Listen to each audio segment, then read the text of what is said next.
এটা এমন এক সত্য কথা, দুনিয়াতে আমি এসেছি, আমি চলে যাব, আমাকে যেতে হবে।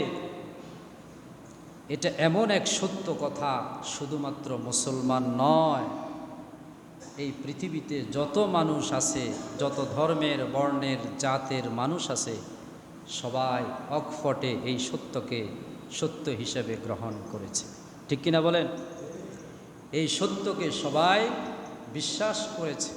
এর চাইতে সত্য আর হতে পারে না। আমরা মুসলমান যারা, আমরাও এই সত্যটাকে সত্য হিসেবে গ্রহণ করেছি ঠিকই, কিন্তু আমলের ক্ষেত্রে আমরা নাই।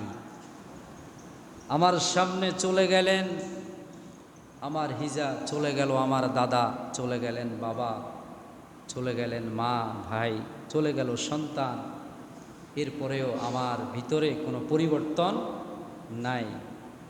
এরপরেও আমি আমার গতিতে চলছি। আমি যখন আমার পোশাকগুলো তৈরি করি, তখন আমার গায়ের মাপে আমি পোশাক তৈরি করি। ঠিক কিনা বলেন? আমি কি অন্য কারো গায়ের মাপের পোশাক আমার গায়ের জন্য তৈরি করি? আমার শরীরের মাপ অনুযায়ী আমার পাঞ্জাবি হবে, আমার শার্ট হবে, আমার পায়জামা হবে, আমার প্যান্ট হবে, আমার টুপিটাও হবে, এমনকি আমার জুতাটাও আমার শরীরের মাপ অনুযায়ী হবে। কিন্তু ইসলামকে আমি ইসলামের মাপ অনুযায়ী মাপতে পারি নাই। আমার শরীরের মাপ অনুযায়ী যেমনিভাবে আমার পোশাক তৈরি হবে, ঠিক সেমভাবে কোরআন আর হাদিসের মাপ অনুযায়ী, আল্লাহ এবং আল্লাহর রাসূলের মাপ অনুযায়ী আমার গোটা জীবনটা পরিচালিত হবে। ঠিক কিনা? আমার জীবন পরিচালিত হবে আল্লাহ এবং তার রাসূল যে মাপ দিয়েছেন ওই মাপ অনুযায়ী। কোরআন আর হাদিস যে মাপ দিয়েছে ওই মাপ অনুযায়ী আমার জীবনটা চলবে, কিন্তু চলছে না। আমি সত্য জানি যেই কোনো মুহূর্তে মৃত্যু আমার সাথে মোলাকাত করবে, আমার সাথে সাক্ষাৎ করবে। এই অমুক সত্য কথাটি সবাই মানি, সবাই জানি, কিন্তু মানতে রাজি না। আল্লাহ রাব্বুল আলামিন ৬২ নম্বর সূরা জুমার ৮ নম্বর আয়াতে বলছেন, কুল ইন্নাল মাউতাল্লাযী তাফিররুনা মিনহু ফাইন্নাহু মুলাকীকুম। বল হে রাসূল, আপনি সর্বকালের সর্বযুগের সকল মানব মণ্ডলীকে বলে দিন, ইন্নাল মাউতাল্লাযী তাফিররুনা মিনহু ফাইন্নাহু মুলাকীকুম। নিশ্চয়ই মৃত্যু প্রত্যেকটি মানুষের সাথে মোলাকাত করবে, সরাসরি সাক্ষাৎ করবে, যতই সে মৃত্যু থেকে পালিয়ে বেড়াক না। পালানোর কোনো সুযোগ, মৃত্যু থেকে পালানোর কোনো সুযোগ নাই। এই মৃত্যুটা তার সাথে সামনাসামনি সাক্ষাৎ করবে। ৫৬ নম্বর সূরা ওয়াকিয়ার ৬০ নম্বর আয়াতে আল্লাহ তাআলা বলছেন, নাহনু কদ্দারনা বাইনাকুমুল মাউতা ওয়া মা নাহনু বিমাসবুকিন। নাহনু কদ্দারনা বাইনাকুমুল মাউতা, আমরা এই মৃত্যুকে সকলের মাঝে আলাদা আলাদা বন্টন করে দিয়েছি। ওয়া মা নাহনু বিমাসবুকিন, আর এই কাজে আমরা মোটেও অক্ষম নয়। সুবহানাল্লাহ। আল্লাহ বলছেন মৃত্যুকে আমি বন্টন করে দিয়েছি প্রত্যেকের মাঝে। জন্ম যখন হয়েছে মৃত্যু হয়ে যাবে, এটি আমি বন্টন করে দিয়েছি। অন্য আয়াতে আল্লাহ তাআলা বলছেন, এই মৃত্যু থেকে যত জায়গায় যেখানেই গিয়ে তুমি পালাও না কেন, পালানোর কোনো সুযোগ নাই। যেখানেই তুমি যাও মৃত্যু তোমার সাথে মোলাকাত করবে, সাক্ষাৎ করবে। ৪ নম্বর সূরা নিসার ৭৮ নম্বর আয়াতে আল্লাহ তাআলা বলছেন, আইনামা তাকুনু ইউদরিকুমুল মাউতু ওয়ালাউ কুনতুম ফি বুরুজিম মুশাইয়াদা। সবাই বলেন আল্লাহু আকবার। এই আয়াতের ব্যাখ্যায় শায়ের অত্যন্ত সুন্দর করে বলেছেন, মরণ থেকে ফালাও তুমি, মরণ তোমাকে লইবে ঘিরি, যদিও সুদূর আকাশ পানে লুকাও সেথায় লাগিয়েছি। এ মহারোগের ঔষধ নাই, নাই সে চিকিৎসক জগতে, খুঁজিয়া কাতর হইলে কি হবে, পারিবে না তাকে ফিরাতে। ফিরানো যাবে? মৃত্যুকে ফিরানো যাবে? তুমি যদি দুনিয়ার মধ্যখানে কোনো গোপনীয় জায়গায় গভীর গহীনভাবে একটি গর্ত করে সেখানেও লুকায়িত থাকো, সেখানেও মৃত্যু তোমাকে স্পর্শ করবে, ঠিক কিনা বলেন? তুমি যদি আসমানে চলে যাও, হযরত ইদ্রিস আলাইহিস সালামের যেইভাবে চতুর্থ আসমানে জান কবজ করা হয়েছে, ঠিক সেমভাবে তুমি যদি আসমানেও লুকানোর জন্য যাও, মৃত্যুর সময় যদি হয়ে যায় সেখানেও তোমাকে মৃত্যু গ্রাস করবে, ঠিক কিনা বলেন? এর চাইতে সত্য কথা কি পৃথিবীতে আছে? আল্লাহ রাব্বুল আলামিন সূরা আরাফের 34 নম্বর আয়াতে বলে দিলেন, ওয়ালিকুল্লি উম্মাতিন আজালুন ফাইযা জাআ আজালুহুম লা ইস্তাখিরুনা সাআতাও ওয়ালা ইস্তাকদিমুন। আমি প্রত্যেকটি উম্মতের মধ্যে উম্মতকে একটা নির্ধারিত নির্দিষ্ট সময় দিয়েছি, যখন দুনিয়ার জীবনে এই সময়টি পরিপূর্ণ হয়ে যাবে, তখন এই সময়ের 1 মিনিট পিছনেও যাবে না, 1 মিনিট সামনেও যাবে না, সাথে সাথে যেখানেই মৃত্যু সময় শেষ হয়ে যাবে, মৃত্যু সেখানে গিয়ে উপস্থিত হয়ে যাবে, ঠিক কিনা বলেন? মৃত্যু উপস্থিত হয়ে যাবে। কত সুন্দর কথা! আল্লাহ রাব্বুল আলামিন সব বলে দিয়েছে।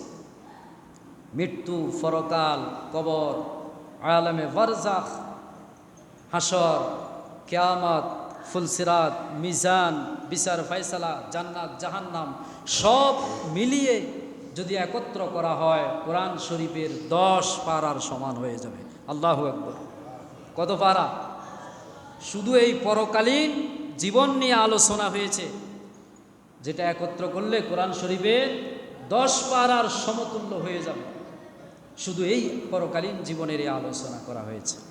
এখন স্বাভাবিক প্রশ্ন মনের ভিতরে মানুষের, যুগে যুগে নাস্তিক মুরতাদরাও ইসলামিক স্কলার মনীষীদেরকে প্রশ্ন করেছে, কি দরকার ছিল এই জীবনের, আবার কি দরকার ছিল এই মরণের?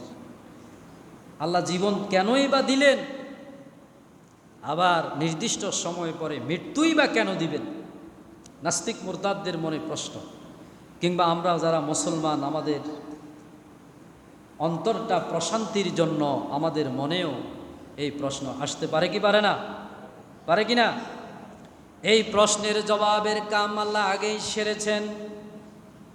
মহাগ্রন্থ আল কোরআনের 67 নম্বর সূরা মুলুকের 2 নম্বর আয়াতে আল্লাহ বলে দিয়েছেন, আল্লাযী খালাকাল মাউতা ওয়াল হায়াতা লিয়াবলুয়াকুম আইয়ুকুম আহসানু আমালা ওয়া হুয়াল আজিজুল গফুর। সবাই বলেন আল্লাহু আকবার। আল্লাহ বলেন, আল্লাযী খলাকাল মাউতা ওয়াল হায়াতা, আর আমি হায়াত আর মৌত সৃষ্টি করেছি, জীবন মরণ আমি সৃষ্টি করেছি। কেন? লিয়াবলুয়াকুম আইয়ুকুম আহসানু আমালা, আমি যেন তোমাদেরকে পরীক্ষা করে দেখতে পারি দুনিয়ার জীবনে কে সর্বোত্তম আমল করেছে। সুবহানাল্লাহ!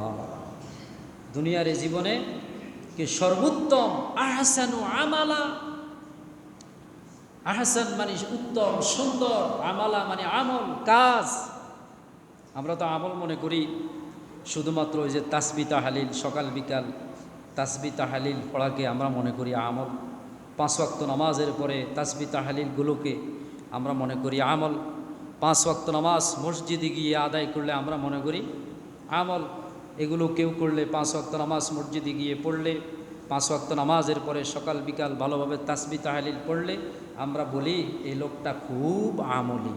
কিন্তু এই লোকটাই, এই 5 ওয়াক্ত জামাতের মুসল্লিটাই সমাজে গিয়ে ব্যবসা যখন করে, 2 নম্বরই ব্যবসা করে, যখন অফিসে বসে ঘুষ খায়, যখন পার্লামেন্ট পরিচালনা করে জনগণের হক, এই পাঞ্জেগানা তাহাজ্জুদি মুসল্লিটাই জনগণের হক মেরে খায়, ওটাকে আর আমরা আমল মনে করি না। কথা কন, এ আমল মানে কাজ। আমল মানে কি? সবাই কন, এ আমল মানে হলো কাজ। এই কাজ মানে হলো আমার জীবনের সব কাজ কোন মাপে হবে? আল্লাহ এবং তার রাসূল যে মাপ দিয়েছেন ওই মাপে হবে।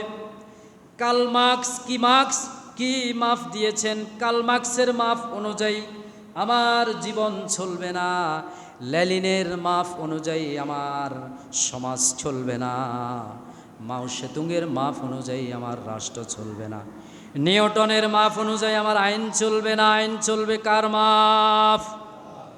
কিন্তু এই নামাজি, এই মুসল্লি, এই আমলদারি লোকটা যখন জমিনে চাষ করতে যায়, আরেকজনের জমিনের ভিতরে প্রত্যেক বছর 1 হাত করে ঢুকায়, কথা কন, ওটাকে সে আমল মনে করে না। প্রিয় ভাইয়েরা, আহসানু আমালা, এই উত্তম আমল কে করেছে? এটা পরীক্ষার জন্য আল্লাহ রাব্বুল আলামিন জীবন আর মরণ দিয়েছেন। জীবন আর মরণে আমার জীবনের সব কাজ আহসানু আমালা, উত্তম আমল হয় কিনা, আল্লাহ রাব্বুল আলামিন যা হুকুম করেছেন সেই হুকুম অনুযায়ী হয় কিনা, রাসূল যেভাবে করতে বলেছেন সেই রাসূলের তরিকা অনুযায়ী হয় কিনা, যদি হয় এটাই হলো উত্তম আমল। এটাই কি আহসানু আমালা। এই আহসানু আমালা এটা দেখার জন্যই তো আল্লাহ জীবন আর মরণ। আল্লাহ বলছেন আল্লাযী খালাকাল মাউতা ওয়াল হায়াতা, আমি জীবন, আল্লাযী খলাক, আমি সৃষ্টি করেছি, মাউতা মৃত্যু, ওয়াল হায়াত আগে মরণ তারপরে জীবন, আগে মরণ তারপরে কি? কারণ প্রথম 40 দিন পর্যন্ত তুমি ছিলে রক্ত, 40 দিন পরে তুমি এক টুকরো মাংসে পরিণত হয়েছ, এরপরে আবার 40 দিন পরে আস্তে আস্তে তোমার স্ট্রাকচার তৈরি করা হয়েছে, 4 মাস 10 দিন পরে তোমার ভিতরে তোমার ভিতরে জীবন, তোমার ভিতরে শ্বাস উৎকার করা হয়েছে। এর আগে কিন্তু তুমি মৃত। এর আগে কি আমরা সবাই আগে কী ছিলাম? মৃত ছিলাম না? এজন্য আল্লাহ আগে শব্দ ব্যবহার করছে কি? আল্লাযী খলাকাল মাউতা, আগে মৃত্যু তারপরে কি হায়াত। কেন দিয়েছেন গো আল্লাহ? লিয়াবলুয়াকুম আইয়ুকুম আহসানু আমালা, যেন আমি পরীক্ষা করতে পারি এই 60-70-এর জীবনে কে সবচাইতে উত্তম আমল করেছে। কথা বলেন। আমাদের সমাজে দেখবেন একজন মেম্বার, একজন চেয়ারম্যান, একজন পার্লামেন্ট সদস্য, সংসদ সদস্য, একজন মন্ত্রী, একজন এমপি, 5 ওয়াক্ত নামাজ ঠিক আছে, হজও ঠিক আছে, টুকটাক জাকাতের টাকা থেকে দান সাদাকাও করে, সব ঠিক আছে, কিন্তু দুর্নীতিতে চ্যাম্পিয়ন। এই যে রাস্তাগুলো দেখবেন 3 কোটি টাকা বরাদ্দ, কত কোটি? 3 কোটি টাকা বরাদ্দ, 10 লাখ টাকার কাজ হয়েছে 2 কোটি 90 লক্ষ টাকা নেতার ফেটে চলে গেছে, ওটারে আমল মনে করে না। কথা কন ঠিক কিনা? এরপরে এই রাস্তা দিয়ে যখন ডেলিভারি রোগী মাইজদি শহরের দিকে নিয়ে নেওয়া হয়, ডেলিভারি রোগী বলে আমাকে মাইজদি পর্যন্ত নেওয়া লাগবে না, এই রাস্তায় যদি 10 মিনিট থাকি ডেলিভারি এখানেই ক্লিয়ার। কথা কন। ওই নেতারা এটাকে আমল মনে করে না। আমি বোঝাতে চাচ্ছি আপনাদেরকে, আমার এই জীবনের সব কাজ, সব, আপনি বলবেন আমি স্ত্রীর সাথে সহবাস করব, সেটাও কি আহসানু আমালা? কিভাবে সেটা আহসানু আমালা? সেখানে তো আমার সতরই ঠিক থাকে না। নবী করিম সাল্লাল্লাহু আলাইহি সাল্লাম বলেছেন ওয়াফি বুদি আহাদিকুম সাদাকা, স্ত্রীর সাথে মিলিত হয়েছো, ইসলামী শরীয়ত মোতাবেক মিলিত হয়েছো, তোমার আমল নামায় সদকায়ে জারিয়ার সওয়াব দেওয়া হয়েছে। সুবহানাল্লাহ।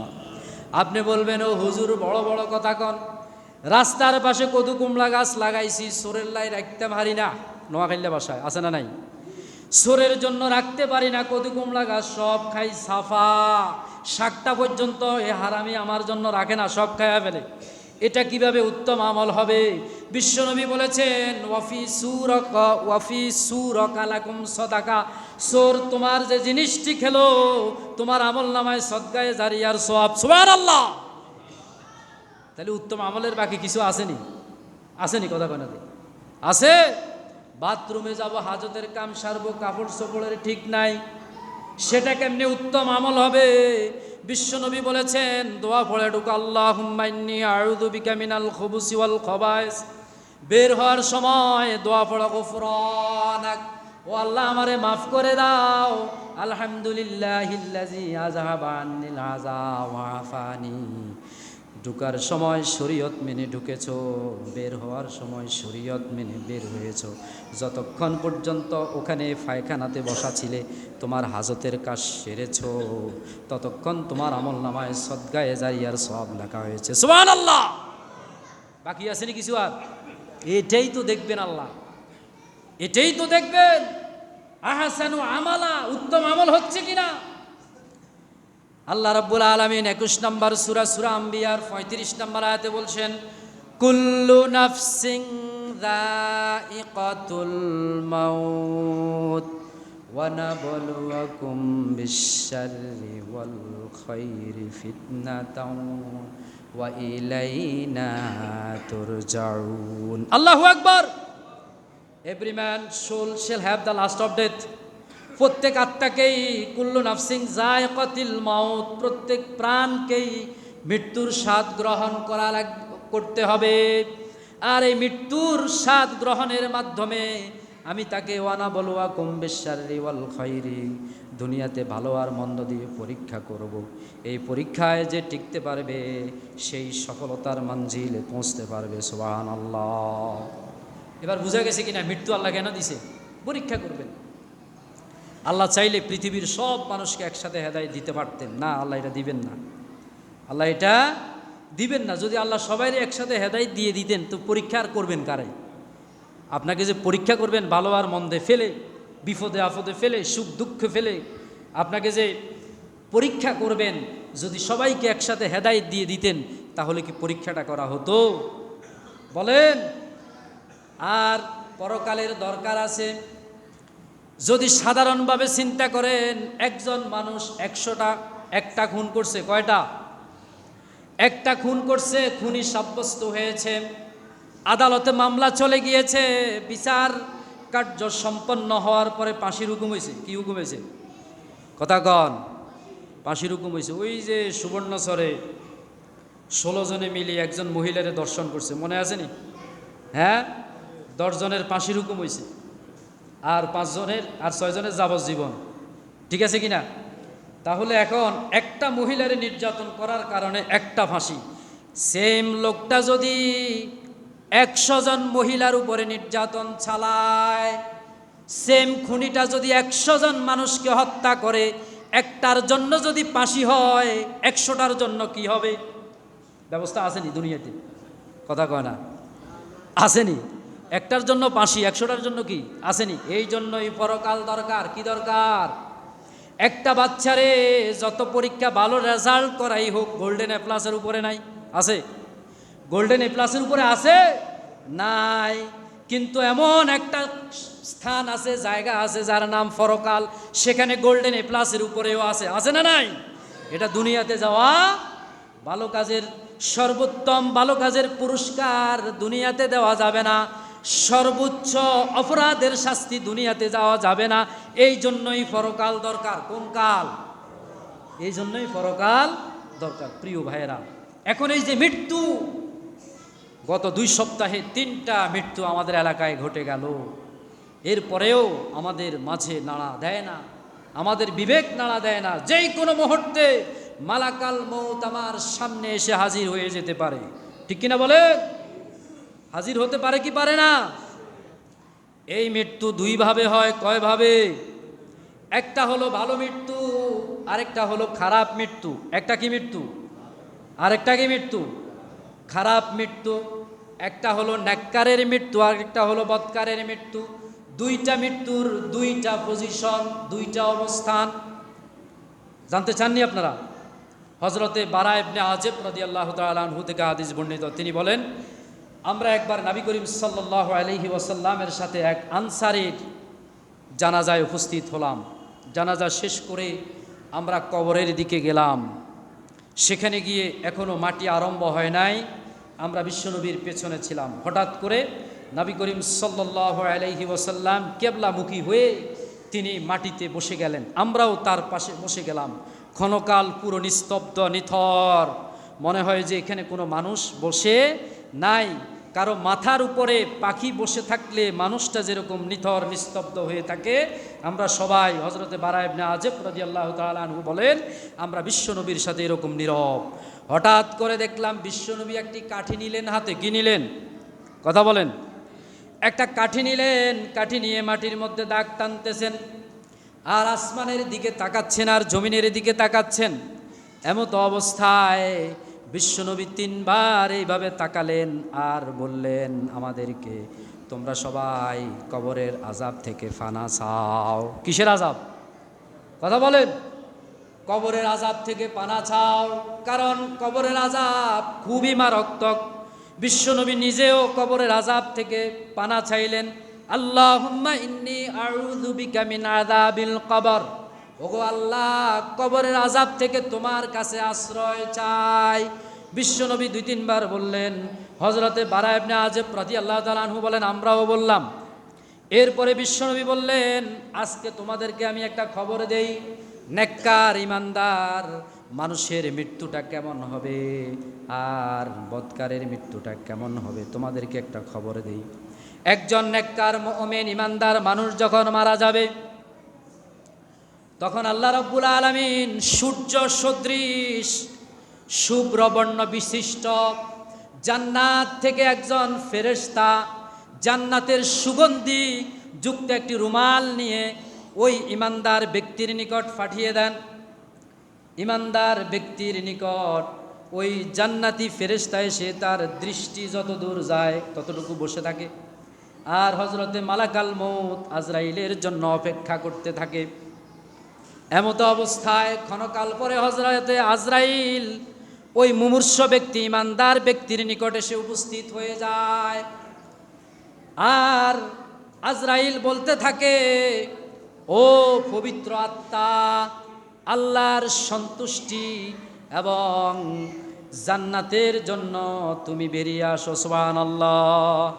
আল্লাহর সন্তুষ্টি এবং জান্নাতের জন্য বেরিয়ে আসো। অন্য বর্ণনায় এসেছে, নবী করিম সাল্লাল্লাহু আলাইহি ওয়াসাল্লাম বলেন, ফেরেশতা এসেই আগে ওই ইমানদার মুমূর্ষ মৃত্যুর শয্যায় শায়িত ব্যক্তিকে সালাম দেয়। সুবহানাল্লাহ কোন?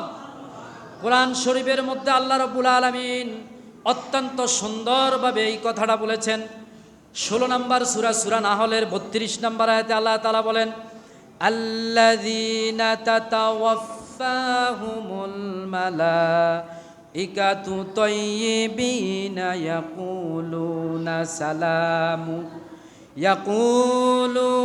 সালামুন আলাইকুম উদখুলুল জান্নাতা বিমা কুনতুম তা'লামুন। আল্লাহু আকবার। মৃত ব্যক্তির কাছে ফেরেশতা এসে পবিত্র আত্মাকে জান কবজ করার জন্য তার কাছে ফেরেশতা এসে বসে যায় আর বলে, ইয়াকুলুনা সালামুন আলাইকুম, তোমার উপরে সালাম, শান্তি বর্ষিত হোক। সুবহানাল্লাহ। উদখুলুল জান্নাতা বিমা কুনতুম তা'মালুন, ও পবিত্র আত্মা, জান্নাতের জন্য বেরিয়ে আসো। সুবহানাল্লাহ। এবং ফেরেশতা এই পবিত্র আত্মাটার জান কবজ করে হযরতে মালাকাল মউত ভয়ে ভয়ে। বিশ্বনবী বললেন, তার রূহটা এমনভাবে বেরিয়ে আসে, একটা কলসির মুখ দিয়ে পানি যখন ঢালে তখন পানি যেরকম ধীরে ধীরে আস্তে আস্তে কলসির মুখ থেকে পাত্রে পড়ে, ওই পবিত্র আত্মাটা এইভাবে ধীরে ধীরে বের হতে থাকে। সুবহানাল্লাহ। জোরে বলেন সুবহানাল্লাহ। এবং হযরতে মালাকাল মউত খুবই সন্তুষ্ট হয়ে যায়। এই আত্মাটা বের হওয়ার সাথে সাথে আশেপাশে সকল ফেরেশতা, সকল সৃষ্টিজীব এই রূহটার জন্য আল্লাহর কাছে দোয়া করতে থাকে, সুবহানাল্লাহ। সাথে সাথে ওই যে আসমান থেকে সুগন্ধি বিশিষ্ট রুমাল নিয়ে ফেরেশতা এসেছে, দৌড়ে চলে আসে, আজরাইলের সাথে কাড়াকাড়ি শুরু করে দেয়। এই আত্মার দাবিদার, ভাগিদার আমরা, এটা আমাদের কাছে দাও, আমরা এটা নিয়ে আরশে আজিমে চলে যাব। আজরাইলের হাতে বেশিক্ষণ আত্মাটা থাকে না। আত্মাটা ওই জান্নাতি ফেরেশতারা জান্নাতের রুমালের মধ্যে তুলে নিয়ে নেয়, সুবহানাল্লাহ। হাদিস শরীফে এসেছে, ওই আনসারীর জানাজায় গিয়ে বিশ্বনবী বলতেছেন, হাদিস শরীফে এসেছে এই আত্মাটার গ্রাণ, সুগ্রাণ এত বেশি, যদি সামান্য একটু গ্রাণ পৃথিবীতে যদি পড়তো, কিয়ামত পর্যন্ত পৃথিবী সুগ্রাণ হয়ে যেত, সুবহানাল্লাহ। ওই নেককার ইমানদার বান্দার রূহটার সুগ্রাণ, আল্লাহু আকবার। সাথে সাথে বিশ্বনবী বললেন, এই পবিত্র আত্মার জন্য আকাশের সব দরওয়াজাগুলো খুলে দেওয়া হয় এবং প্রত্যেক আসমানের দরজায় অপেক্ষমান ফেরেশতারা অপেক্ষা করতে থাকে কখন এই পবিত্র আত্মাটা তাদের সামনে দিয়ে নিয়ে যাওয়া হবে, সুবহানাল্লাহ। এবং যখন দুনিয়া থেকে আসমানে তোলা হয় তখন ফেরেশতারা প্রটোকল দেয়, আত্মাকে প্রটোকল দেয়, সারিবদ্ধভাবে দাঁড়িয়ে এই আত্মাকে সুস্বাগতম জানাতে থাকে। আর ওই বহনকারী ফেরেশতাকে জিজ্ঞেস করে, এত সুন্দর জান্নাতি আত্মাটা কার? তখন ফেরেশতারা বলে, এটা অমুক আব্দুল্লাহর পুত্র আব্দুর রহমানের, সুবহানাল্লাহ। যখন দুনিয়ার নিকটবর্তী আসমানে যাওয়া হয়, আসমানের দরওয়াজা ওয়েলকাম, সুস্বাগতম বলে খুলে দেওয়া হয়। ফেরেশতারা সন্তুষ্ট প্রকাশ করে সালাম দেয়। এরপরে এইভাবে সপ্তম আসমান পর্যন্ত নিয়ে যাওয়া হয়। যখন সপ্তম আসমানে নিয়ে যাওয়া হয় তখন আল্লাহ রাব্বুল আলামিন বলেন, কাল্লা ইন্না কিতাবাল আবরারি লাফি ইল্লিয়িন, আল্লাহু আকবার। এই পবিত্র আত্মাটাকে ইল্লিয়িন নামক জায়গায় একে লিখে দাও, একে ইল্লিয়িন নামক জায়গায়, নেককারের জায়গায় রেখে দাও, সুবহানাল্লাহ। সেখানে রেখে দেওয়া হয়। এরপরে যখন মুমিন, যখন তার আত্মীয় স্বজনরা তাকে মাটি দিয়ে চলে যায়, এটা হলো জান কবজের পরে কবরে রাখা পর্যন্ত, এটা নিয়ে তার এই রূহ নিয়ে এই প্রটোকল, এই সুস্বাগতম, এই সুগ্রাণ, এই তাকে এই অভ্যর্থনা আকাশের ফেরেশতারা, দুনিয়ার জমিনের সকল প্রাণী এই অভ্যর্থনা তাকে দেয় কবরে রাখা পর্যন্ত। যখন কবরে রেখে আত্মীয় স্বজন 40 কদম চলে যায়, বিশ্বনবী বলতেছেন হাদিসের মধ্যে, এই মৃত ব্যক্তিটা আত্মীয় স্বজনের চলে যাওয়ার পায়ের আওয়াজ তার কানে শুনতে পায়, সুবহানাল্লাহ। আবার তাকে প্রশ্ন করা হবে, কি করা হবে? প্রশ্ন করার জন্য আত্মাটা আবার প্রটোকল দিয়ে আবার স্বাগতম জানিয়ে কবরে নিয়ে আসা হয়, তার ভিতরে ঢুকিয়ে দেওয়া হয়। তাকে মনস্তাত্ত্বিকভাবে প্রথম প্রশ্নটা করে, এটাতে সে জয়ী। এরপরে 3টা প্রশ্ন তাকে করা হয়, সেই 3টা প্রশ্নেও সে জয়ী। প্রশ্নগুলো তো আপনারা সবাই জানেন, সেগুলো বলার সময় এখন নাই, এই জন্য বলতেছি না। এরপরে দালিলিক প্রশ্নটা করে, যে প্রশ্নের জবাব তুমি দিয়েছো কোথায় পেয়েছো? সে বলল, কোরআন আর হাদিস থেকে, আল্লাহ এবং তার রাসূল থেকে আমি এই প্রশ্নের জবাবগুলো পেয়েছি। এরপরে ফেরেশতারা, জান্নাতের ফেরেশতারা বলবে, ফাবরিসু মিনাল জান্নাহ ইলা ইয়াউমিল কিয়ামা, ও পবিত্র আত্মা জান্নাতের সুখে কিয়ামত পর্যন্ত ঘুমিয়ে যাও, সুবহানাল্লাহ। আল্লাহ রাব্বুল আলামিন ফেরেশতাদেরকে বলবে, এই লোকটার কবরের সাথে জান্নাতের সাথে একটা সংযোগ স্থাপন করে দাও, জান্নাতের সকল নাজ নিয়ামত এই লোকটার কবরের মধ্যে দিয়ে দাও, সুবহানাল্লাহ। এরকম মৃত্যু চান নাকি আমরা? হ্যাঁ, আমরা দোয়া করি আমাদের ইমিডিয়েটলি যে 3টা মৃত্যু এলাকায় হয়েছে, আল্লাহ যেন ওনাদেরকে এই মৃত্যুটাই যেন দেন, আমিন। আর আমরা সবাই যেন এই মৃত্যুটার প্রস্তুতি নিতে পারি, আল্লাহ যেন সে তৌফিক দান করেন, আমিন। পক্ষান্তরে বিশ্বনবী বললেন, একজন বৎকারের মৃত্যু হবে কিভাবে? বৎকারের মৃত্যু হবে জাহান্নাম থেকে কালো কুচকুচে নিথর নিষ্ঠুর হৃদয়ের অধিকারী কয়েকজন ফেরেশতা পাঠিয়ে দেওয়া হবে। নাউজুবিল্লাহ বলেন। এরা জাহান্নাম থেকে দুর্গন্ধ বিশিষ্ট একটা রুমাল নিয়ে আসবে। কাফের মুশরিক বেঈমান আর দ্বীনের আন্দোলনের বিরুদ্ধে যারা অবস্থান করেছে, দিন কায়েমের আন্দোলনের বিরুদ্ধে যারা দাঁড়িয়ে গিয়েছে, সেই ফেরাউন, নমরুদ, আবু জাহেল, আবুল আহাব, উতবা, সাইবাদের গোষ্ঠীরা এদের বললেন, জাহান্নাম থেকে জাহান্নামের দুর্গন্ধ বিশিষ্ট একটা রুমাল নিয়ে আসবে। ওই যে ফেরেশতা তার দৃষ্টি পর্যন্ত বসে থাকবে, আজরাইলের জন্য অপেক্ষা করতে থাকবে। সর্বপ্রথম আজরাইল এসে বর্ণনায় পাওয়া যায় কয়েকজন ফেরেশতা জাহান্নাম থেকে এসে তার মুখের মধ্যে, হাতের মধ্যে মারা আরম্ভ করবে। আল্লাহ রব্বুল আলামিন আমাদেরকে এই কথাটা সূরা আনফালের 50 নম্বর আয়াতে বলছেন, ওয়ালাউ তারা ইয ইয়াতাওয়াফাল্লাযীনা কাফারুল মালাইকাতা ইয়াদরিবুনা ওয়ুজুহাহুম ওয়া আদবারহুম ওয়াযুকু আযাবাল হারিক। তো হায়, তোমরা যদি সেই অবস্থাটা দেখতে, কাফের বেঈমান মুশরিকদের জান কবজ কিভাবে করা হয়। প্রথমে জান কবজকারী ফেরেশতা এসেই তার মুখের উপরে মালাইকাতি ইয়াদরিবুনা ওয়ুজুহাহুম, মুখের উপরে আঘাত করতে থাকে, জাহান্নাম থেকে নিয়ে এসে হাতুড়া নিয়ে এসে, ওয়া আদবারহুম, ফিটের উপরে আঘাত করতে থাকে, ওয়াযুকু আযাবাল হারিক, আর বলে জাহান্নামের মজা এখন বুঝো। দুনিয়াতে থাকতে নাফরমানি করেছো, ইসলামের বিরুদ্ধে অবস্থান করেছো, ওলামা ইকরামদেরকে ধরে ধরে জেলখানার ভিতরে ঢুকিয়েছো, মানুষকে নিজের ঘরের ভিতরে তোমরা ফরবাসী করে রেখেছো, এলাকার মধ্যে এলাকার ভাইদেরকে থাকতে দাও নাই। বেশ, ফেরেশতারা বলবে ওয়াযুকু আযাবাল হারিক, জাহান্নামের মজা এখন বুঝো। বিশ্বনবী বললেন, এমন ভাবে তার রূহটা বের করা হবে। ওই যে বাঁশমূলা থেকে যখন বাঁশ কাটেন, আপনারা কাটেননি, বেতমূলা থেকে বেত টানলে বেত কি সহজে বাইর হয়নি, 7-8 জন মিলে বেত টানতে হয়, ঠিক কিনা বলেন? এরপরে বাঁশমূলা থেকে বাঁশ অনেকজনে মিলে টানতে হয়, ঠিক কিনা বলেন? বিশ্বনবী তুলা দিয়ে উদাহরণ দিলেন। একটা তুলার বস্তার ভিতরে যদি পানি দেওয়া হয়, সেখানে যদি কাঁটাযুক্ত ঢাল ঢুকানো হয়, ওই ডালটা টান দিয়ে বের করলে প্রত্যেকটা কাঁটার সাথে কি আসবে? তুলা বেরিয়ে আসবে। বৎকারের জান ছেড়ে যাবে, নাড়ি বুড়ি সব ছেড়ে যাবে, জাহান্নামের আযাব এখান থেকেই শুরু। নাউজুবিল্লাহ, এখান থেকেই জাহান্নামের আযাব শুরু। এরপরে ওই যে জাহান্নাম থেকে রুমাল নিয়ে এসেছে, এরা কাছে আসতে চাইবে না। আবার মালাকাল মউত আজরাইলও তার রূহটা হাতে রাখতে চাইবে না, কিন্তু ডিউটি তো পালন করা লাগবে। ডিউটি পালন করতে হবে না, আল্লাহ ওদেরকে জাহান্নাম থেকে পাঠাইছে না? ছো মেরে তারা তাদের জাহান্নামের দুর্গন্ধযুক্ত রুমালে নিয়ে যাবে।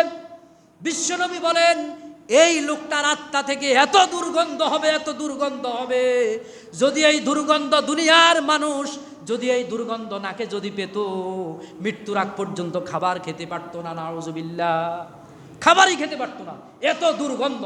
এবং সাথে সাথে সকল সৃষ্টিকুল অভিশাপ দিতে থাকবে, ও জাহান্নামীর বাচ্চা, জাহান্নামী, আজকে তুই জাহান্নামে যা। অভিশাপ দিতে থাকবে, সকল ফেরেশতারা অভিশাপ দিতে থাকবে।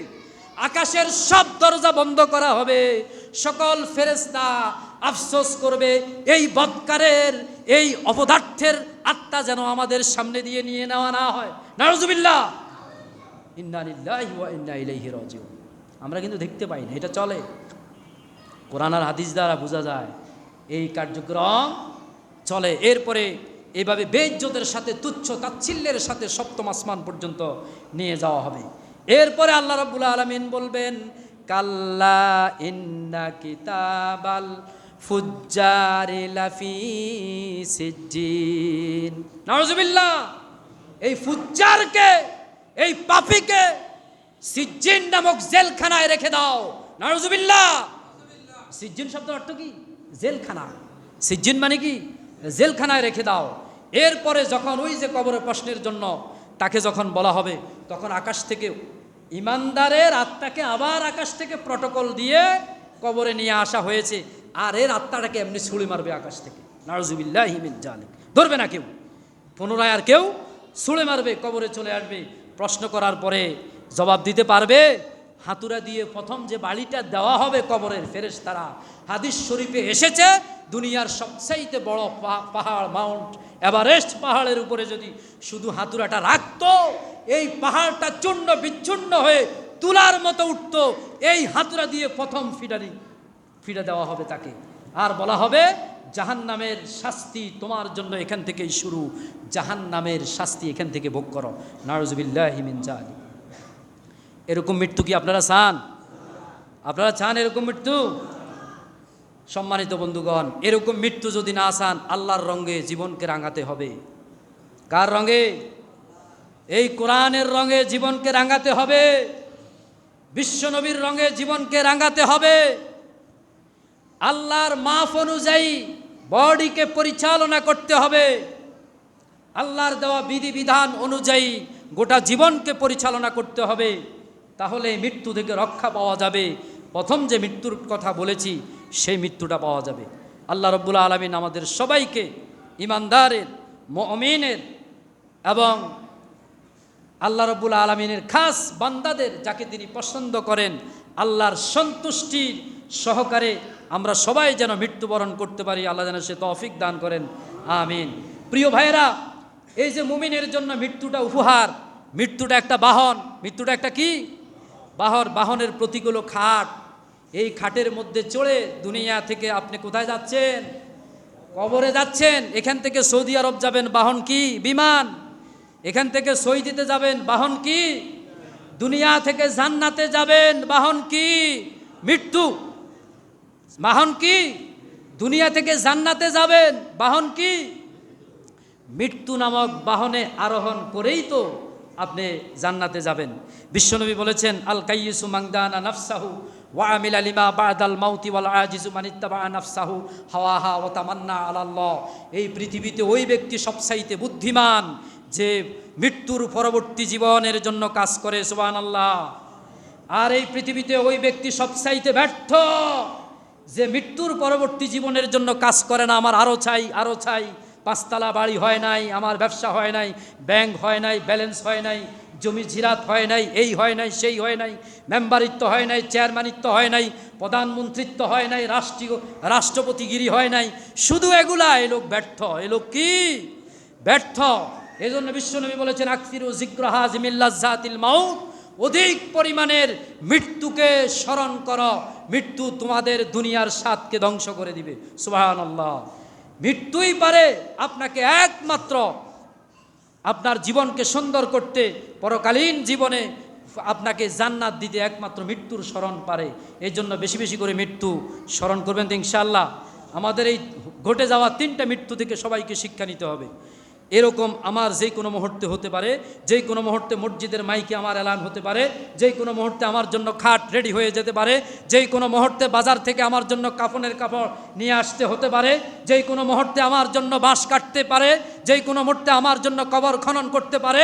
এটার নির্ধারিত কোনো সময় নাই, নির্ধারিত কোনো সময় নাই। তোফায়েল আহমদ সকাল 8টা বাজে বেরিয়েছে, চা খেয়েছে এবং বলেছে আজকে কাজ না থাকলে কি হয়েছে, প্রয়োজনে 1 মাস কাজ করবো না। সেই তোফায়েল আহমদ যে চলে যাবে এই 12টা বাজার আগেই কল্পনাও কি করেছে? কল্পনাও ভালো মানুষ। শিক্ষা নিতে রাজি আছেন তো?